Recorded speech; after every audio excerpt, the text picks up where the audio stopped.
Nelson. I'm so glad you're with us wherever you are. If you're joining us locally on television here in the Santa Barbara, California area, we welcome you at TVSB, and we're grateful for you. And so many of you are joining us from all over the place on all these different platforms, goodlifetelevision.org. We see a lot of you there, and then the YouTube channel, and then of course the podcast, which is, there's a lot of podcast people. So if you want to search Good Life Conversations is what you want to search for, and you can see all the interviews. They drop every week, and both there and at the YouTube channel, you can also watch what we call power clips, where we break up the interviews into some of the great moments of just so many great people. As always, we're brought to you by Bunnin Chevrolet, our good friends. Happen to be sitting over there today, but you hear me say that a lot, so we're grateful for Leo and Brian and the crew at Bunnin Chevrolet, and we're just grateful to be here. I've been reflecting on this the last 4 years. We've been taping this every week, and it's just amazing, just the opportunities that we have to hear from people with great stories, really inspiring. And it's all walks of life. It's not all famous people. That's not really why we're here. It's regular people, but then when you get to unpack the stories, you realize, oh my gosh, who'd have thought? You know, we were always surprised, and so we're so grateful that you're along on the ride here with us, and it's just it's so fun. So thank you, and I'm really grateful and excited to have our dear friends Leo and Brian Bunnin are with me. They are good friends of the program, as you know. You've been hearing that name for the last year, and it's great to have you. Great to have you back. We got to talk with Leo one time before, but this is our first time talking to Brian, who's, of course, Leo's son. So I'm going to start with Brian, if that's all right. Sure. With you. Absolutely. Brian, I didn't realize your background kind of coming into this. Maybe a dumb guy like me makes assumptions going in that, this was always the plan for you to kind of join in this, but you were in the entertainment world. And by the way, how does the whole USC UCLA thing work here? Difficult. I didn't know that either, but I'm like, wow, there's a lot of love in this family. Yeah. USC and UCLA can like coexist. Game day is difficult. Yeah. Game day is difficult. But so USC and I did. I grew up in the entertainment business as a young person. It was always something that I was really interested in. And so while I was in school, I had some great jobs at some pretty big companies and worked my way up. And I had a career for about 15 or 16 years representing people, representing actors. And it was awesome, and I loved it. But the world changed and situation changed. And I was so fortunate because I always had the family business around. It was something that I grew up with. It was around in a good way, in a positive way, but it just wasn't the route that I was most passionate about at the time. And when things evolved and life happens and things change, I decided this was a great opportunity, and to live in Santa Barbara is a pretty great opportunity. So it was a confluence of events, and it came together perfect. Yeah. Because, you really got a taste, in your 15, 16 years in terms of marketing and in terms of a lot of the ecosystem of business. And so that was my big takeaway, right? Yeah. Is no matter what industry you're in, people are people. Dealing with people, communication, marketing, the way things are presented, organization, basic business skills and business acumen is really transferable. Working with people, whether it's a client or a customer in the automotive space, or you're dealing with a vendor or a bank or a manufacturer, it's no different than dealing with a movie studio or a television producer. It's the same set of skills, just packaged in a different way. So instead of selling people, we sell metal, I suppose, in this instance, but it's so similar and so interchangeable. But people buy people, don't they? I think people resonate to people, they communicate with them, they connect with them, and if there's a relationship that you can cultivate, that's why we're so fortunate, is that we have customers that have come to us way before my time, from 30 years ago, who drive all the way up to our businesses that are geographically pretty undesirable because they know they're going to be treated with integrity, with honesty, to get a great deal and superior service, and for them, that's everything. Yeah, right. Building trust and then those people skills. That's something that I learned from my father, and I know that he learned it from his father, my grandfather, and his great uncle. Ironically, we were texting about something I have a 12-year-old son who's working on a school project right now about his history of his lineage of his family. And so I had some questions because I needed to be refreshed a little bit. And one of the big takeaways that I remember as a kid is the values, the integrity, the quality, the essence of being a good person that my father taught to me, that I know that my grandfather and my great uncle taught my father. And it goes from generation to generation, and that's your good name. That's what you have. And our business's name is standing proud and tall outside. And if you don't honor that, what a shame. So I'm proud of what we do every day. That is spectacular. I can leave now, I think. I mean, now saying, that like, basically. as a dad, I'm Yeah. like trying to fast forward Yeah. my mind 20 or 30 years. Like, if my son said that, I'd be like, Yeah. oh, my It's job's terrific. done. I think when I was here last time, we had a great exchange, and I was very proud of the product we put out. Yeah. I really don't think you need me today, Dean. That was good stuff, you know. But this is proud so, of you, son. Thank Yeah. man, it's so important. It's amazing. And you know, the integrity, you mentioned integrity, which I love this. The little things are the big things. That's kind of the kick I'm on right now. The little things are the big things, because everybody wants to have a name that is trustworthy, and you know, I'm not saying it's about you guys, but everybody wants to have a powerful name or whatever. But the way you get there is when no one's looking. How do you treat that customer where you could cut a corner? Or I mean, has that been your? I mean, I think that's true, and I think it's sad that in certain cases, people don't care quite as much, and that might equate to failure. But if you treat the people right, and generation after generation and year after year, then that's, you know, I have a saying, you can really say it for everybody. Everybody wants to have a friend in the car business. If you're comfortable, it's great. Same thing with restaurants or clothing stores or gas stations. You go where you have the familiarity, and it's a feel good and a trustworthy thing. And I think we've done a great job of that. Hey, he sees it in me. I saw it in my dad. My grandfather was in the car business, so it's very generational, and that's been a message that's been passed down year after year, and generation after so generation. good. I'm proud of it. I'm very proud of it. Yeah. I mean, and good things happen. You know, I think about this a lot. You know, the suddenlies of life, the deal coming in, the boat coming in, it happens, but it happens because of all the foundation that's been laid. When you treat somebody obscure, which I'm sure you deal with obscure people quite often in your business, and you treat somebody the right way, and all of a sudden something good happens 6 months or a year or 5 years later, and it happened because of that moment when you had nothing to gain. It's those pay it forward moments, Yeah, right? right. And people do, unconditionally, if you do good and you treat people the right way, it comes back to you. It's almost like karma for a Yeah. sense of it, you know? Yeah. But I think we need that in the young people. Like, we need to instill this. It's not about just the gratification of the moment or the feeling a certain way, or you know, being whatever the TikTok generation, where it's right now That instant gratification. Instant gratification. It's very dangerous, actually. it really is. I think I've read a little bit about this, but I think it's actually changing people, kids, that is concerning to me. What if we spent as much time talking about doing things the right way? What does it mean to build a family name? What does it mean to be trustworthy?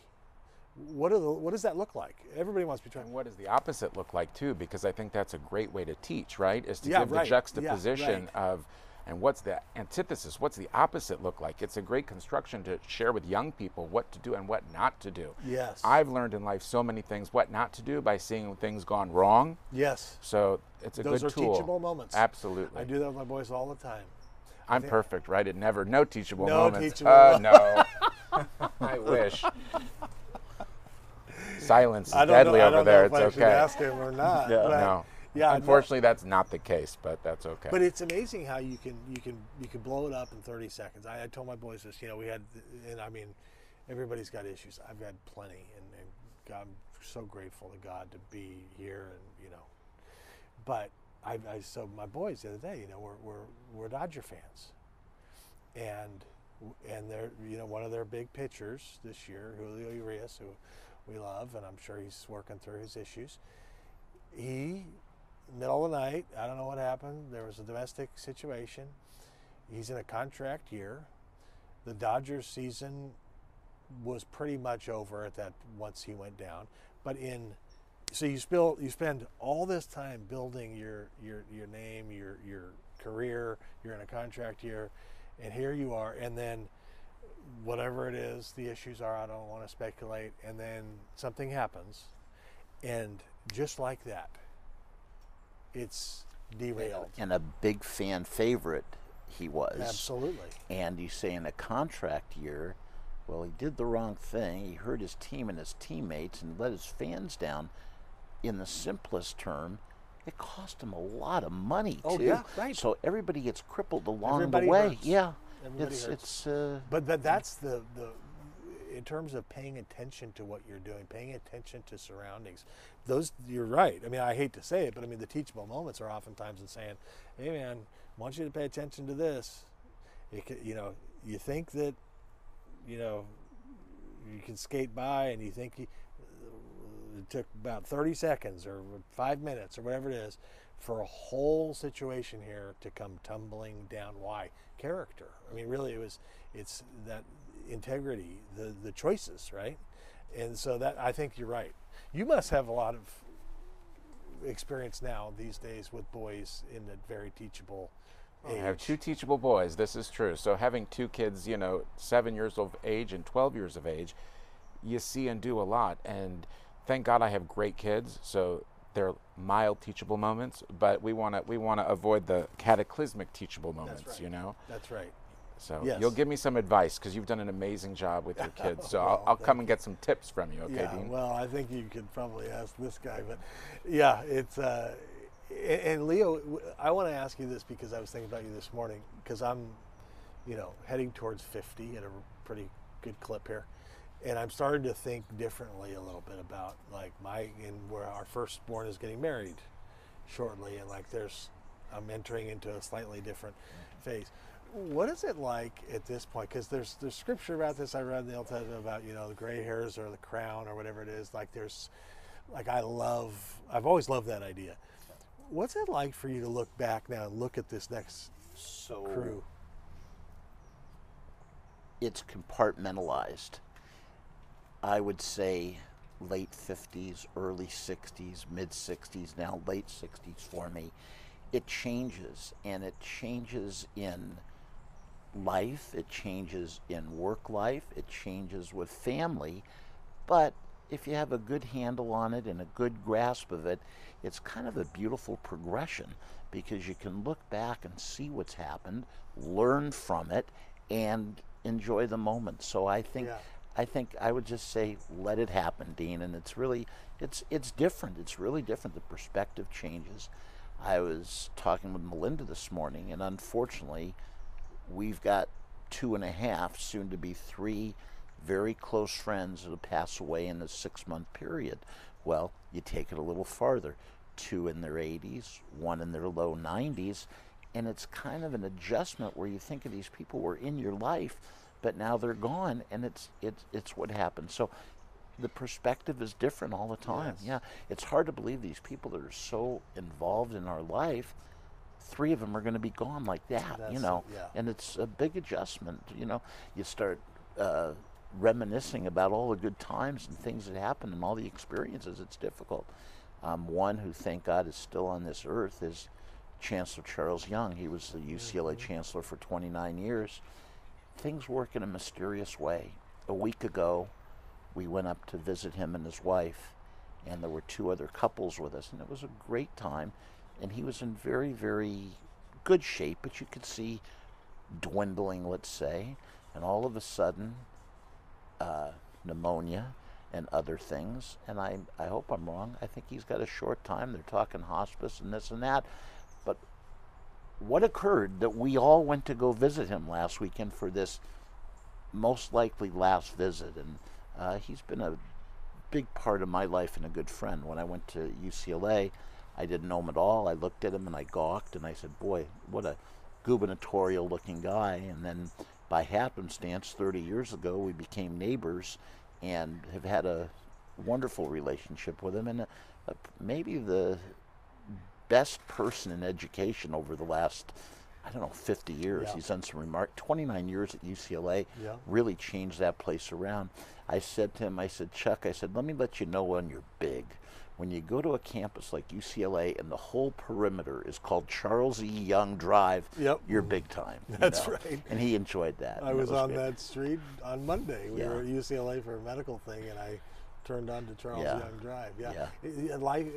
Life goes by quickly, and legacy is something that I think is got to be neat for you to look back on and to build on.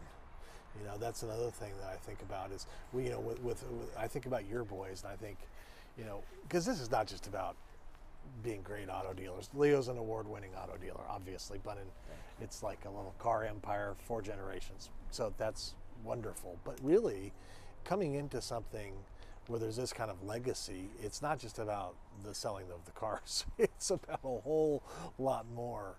What kind of family this is. And so, do you sometimes? I mean, they see it, obviously, your boys. But do you ever talk to your boys about? Let me tell you about. We do, because I think gratitude is something that is so important. Yes. To understand what we're fortunate to have and what we need to aspire to do, and not in terms of material things. Gratitude for good fortune, good health, being able to do kindness for other people. I think that's important. And then professionally, I could never fill the shoes. My father's monolithic. I mean, he is, in his industry, revered by his colleagues and competitors alike. We're so different. We joke, I hear him tell people, if he didn't look like me, I wouldn't always know he was my kid, because we're very different, and that's okay. I actually celebrate that we're different, but I honor what it is that he's taught me, because even if people share very different views or different styles, the core essence of being a good person and having that gratitude and giving that forward to other people, that's everything, right? Yes. So that to me is a gift, to be able to teach my kids. This afternoon I'm going to take my oldest son to go feed the homeless. We don't do it for adulation. We don't do it to tell people. We don't do it for credit. He needs to know how fortunate he is every night to put his head on a pillow with a roof over his head and a meal, and to understand that is a gift, and he should honor that, and it's thanks to this guy. So, Thank you. You don't think he looks like me, do you? Is there That's amazing, Brian. Yes, perspective and gratitude. We were talking about that yesterday, somebody about gratitude. That if gratitude, I always say, I want gratitude to be my default setting. And it's hard sometimes. It's sometimes hard we, sometimes. as a human being, Yep. it's easy to kind of go off, but you got to recalibrate, Yep. find your center, Yep. and go forward from there. So true. So good. Yes, recalibrate. And that's especially living, in a nice place, or where the things that we can take it for granted take for quite granted. easily. Absolutely. So that's something else also, is Yeah. to not do that. Sometimes I feel like saying, kids, how does it feel to be like in the 0.0001% of the population? Like, how does it feel this morning? So if if you don't like your eggs aren't quite right, like, how does it feel to be in the 0.000? Like, we have to step back, Perspective, recalibrate. especially with all that's going on in the world, right? Yes, we which live was in a gonna very be- perilous time. That was going to be my next question. Actually, we're not here to be political, but we are living on planet Earth. How do you digest all this? A mess. I see things, hear things, read things, and I kind of feel like an old guy that's saying, this could never happen. Well, it happens. Right. This could never happen. We and it keep happens. saying that. Right, and it's just one thing after another. People say, they ask, how's business with all that's going on in the world? And I say, it's okay, but you're combating a lot of things. War, inflation, interest. I mean, you can list 10 things that are making our world crazy right now. We talk about how blessed we are, or being grateful, or whatever it is. We're here in Santa Barbara, California, in this little, arena or cocoon. Bubble. Yeah, it's a bubble. Yeah. That's a better word for it. But to read it, absorb it, and feel the pain for these Yes, people. yes. I mean, like, I would guess you'd call it insomnia. I woke up in the middle of the night and I'm watching some stuff on TV last night that's going on, and these poor people. So to answer your Yeah, question, yeah. Dean, it's horrific, Yeah. and it mystifies me that it just couldn't be that way. It is that way. It is. Yeah, and it's Just very when sad. I agree. Just when you think you said that could never happen, You know, it we happens. don't talk political. You saying I agree. I don't care if you're a Republican, if you're a Democrat, if you're an independent, whatever it may be. When you look what's going on in government, it's like, Yeah. what the heck is going on? And who do you really want to be the next president of the United States? Right. I got you by 20 years, but these presidents, should look up to them. It didn't matter what Yeah. party. These Yeah. wonderful people that you Yeah. have such respect for. It's just, Yeah. I don't know. Yeah. You know, Yeah. it's just. I used to kiss the television when Ronald Reagan was Yeah, on the screen. yeah. I mean, I was an Orange County boy. yeah. This is what we did. Yeah. We kissed the TV with Ronald you Reagan. mentioned Ronald Reagan. My family primarily has been Democrats, and I'm home, and my dad, I said, who are you voting for president? And he said, Ronald Reagan. I said, really? And we talked about it. And from that point forward, and I think it passed forward to Brian too, it's really not about the party, it's about the individual. And that's, I vote Democratic, I vote Republican, whatever it may be. And there are some people that are so pinned so far left or so far right. But is there anybody in today's world that you can really love? Forget about the presidency. Look at the House, the House speaker representatives situation. I mean, it's partisan politics. It's right? partisan politics. And you can look at politics domestically here, and you look at the messes going around the world. It's the same type of fighting, just on a different magnitude and a different Yes. set of circumstances. Yes. But you have to look at the qualities of the people, and not That's right. what is the label that they have on their forehead. Right. What do they stand for? cares What are what they the going to label do? is, really? And to treat each other with humanity and kindness. Yes. That's what's most upsetting to me about what's going on all over the world. Yes. Is hate and vitriol. You can't allow that to permeate everything, because it's toxic. It and is. God help the young generation. I think I my kids, you Yep, know, yep. it's I- awful. Yep, exactly. I mean, a house divided doesn't stand. Oh, and I've watched the House of Representatives recently, and I'm going, I don't want these guys running a Dairy Queen. right. They're running the country. Right. Like, and it's grudge match stuff, like in party. The infighting is and I'm like, outrageous. And who does what, it is affect? this All third of us.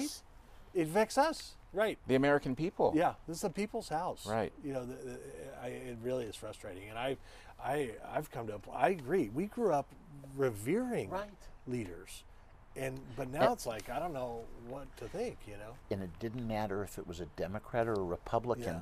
These were great people. You might have voted for them, you might not have, but you still see why they became the president of the United Yes, States. yes. And these people, you look at them with great admiration and respect. Forget about it. Predecessors that you didn't always agree with. You had respect for the office Right. of the president. That's right. And you knew that they were operating from the best place that they felt in their heart to lead the country. Maybe you didn't agree with everything, but to turn it into the physical violence that we see Yes. and compromising people's safety, that's like Yes. way too far. Yes, we have. Is he But- running for office? Yeah, he What's should. the You deal? know, he should. Yeah. We need a yeah, senator in yeah, California, absolutely, man. absolutely. I think a lifer in any business is great, and that's what Biden has been. He has committed his life to politics, America, etc. I watched him walking down these steps in the middle of the night, coming off the plane. He was wobbly. Yeah. He looked old. And I said to my friend this morning on the phone, I said, give me the job for the President of the United States and pay me $5 million a year. I pass. I mean, it makes people old, and the things you have to deal with and subjected to. I mean, he's old, but he's really aged, and I feel terrible for the guy. I really do. Yeah. It's not not a good. tough job. Yeah. For sure. But I remember I'd hear the stories of Tip O'Neill. You know, when Reagan was shot, and Tip O'Neill was at his bedside reading Psalm 23, or I'm going, what happened to those days? Right. Yeah. We have a Speaker of the House yeah. tearing up the State of the Union address behind the president. I don't care what you think about the president. You don't do that. Correct. You know what I'm saying? Like, that wasn't something you did. Like, or you'd be lambasted now. And then the news too. I'm sorry. I'm not trying to get all like, but I will. It's my show. But the news has gotten weird. You can't believe. You know, the other night, the other day, that happens with this hospital in Gaza, and the news runs with it for partisan political reasons. But that was super upsetting to me, though, that they did that without really getting all the facts. Right. And then how do you digress? How do you back up from that? And they know that. Right. Which is why they do it. And this is a subject matter and a content that you kind of got to be careful. We're like on the verge of World War III right now, folks. Just because of your politics, don't run with the story when the whole world's about to come apart. Like, I feel like going, am I the only one seeing this? You can't make it up. You're right. I'll leave it at that. You are correct. Yes. We're praying for Israel, and it needs your help. Yes. It needs it. Yeah. It's heartbreaking and heart-wrenching to think about. If 36,000 Americans were killed in that fashion, what we would feel is, I mean, we had 3,000 people die in 9/11, and it was horrific. 36,000 people were killed in that fashion. Right, because that's the proportional numbers, like correct, based on population. Proportional number, based on population.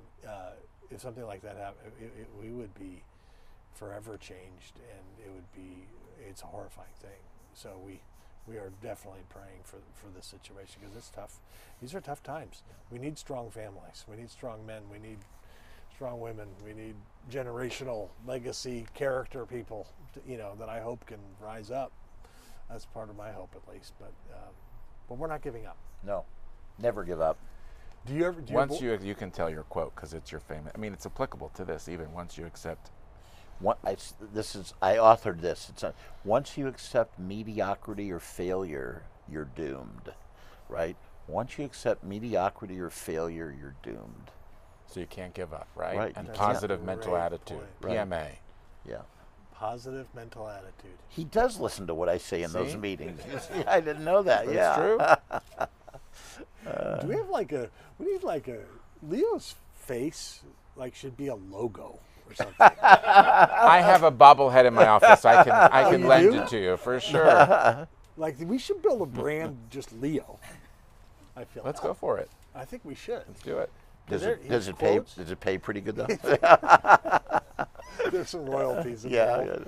But so when you think about your kids, how does this work just with the fourth generation in terms of business? Because I'm sure that you don't want to tell your kids what they're going to do. So the greatest thing for me as a young person was my father never once expected, asked, or told me to do anything in the business. There was no expectation. There was no pushing.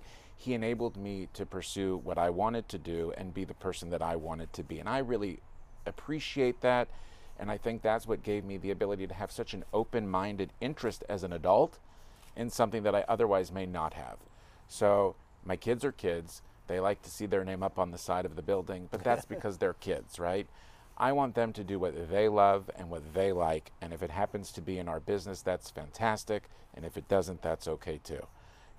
My oldest son is obsessed with planes now, so that he wants to be a pilot. So that's what he's into right now, and I'm going to support that 110%. That's well said, because I never interfered. Would I have loved to have had Brian come out of college and be in the car business? But it was his life and his passion, and he was always around it. And if that day never came, it never came. But then one day he had enough of that very difficult business, and he said, I think I want to give it a go. And he had 1 year in our Culver City location, and then I sold that store. And what a bad dad. I uprooted him and his family and brought them to Montecito, California. What a rough break. Yeah, I feel so guilty about that, But he is Mr. Santa Barbara. I'm telling you, as I said earlier, he knows everybody and is very entrenched in the community, and I love it. I love that he is. Yeah. It's great. No, that's so good. Well, it's so great to get to know you more, Brian, and it's exciting. So Leo and Brian Bunnin have been the guests. Brian is CFO and corporate officer in the Bunnin Auto empire here, and they do have a place in Santa Barbara as well as Santa Paula and Fillmore, and fourth generation. So if you need something, you know where to go. Our office happens to be right across the street from your Santa Barbara office, so we're excited to be in the neighborhood. Great to be with you guys. Thank you for having us. We appreciate it very much. I like to sitting next to my son and chatting with you, because I enjoyed so much the first time I was with you. Even better now. And I guess that USC place is okay. It kind of, you know, it's hard for me to say, but he paid the tuition, so yeah, what can I say, you know? Yeah. Right on. There you go, yeah. Well, thanks, guys. Thank you so much. Dean. And thanks for joining us. We'll see you next time. Thank you. Great work.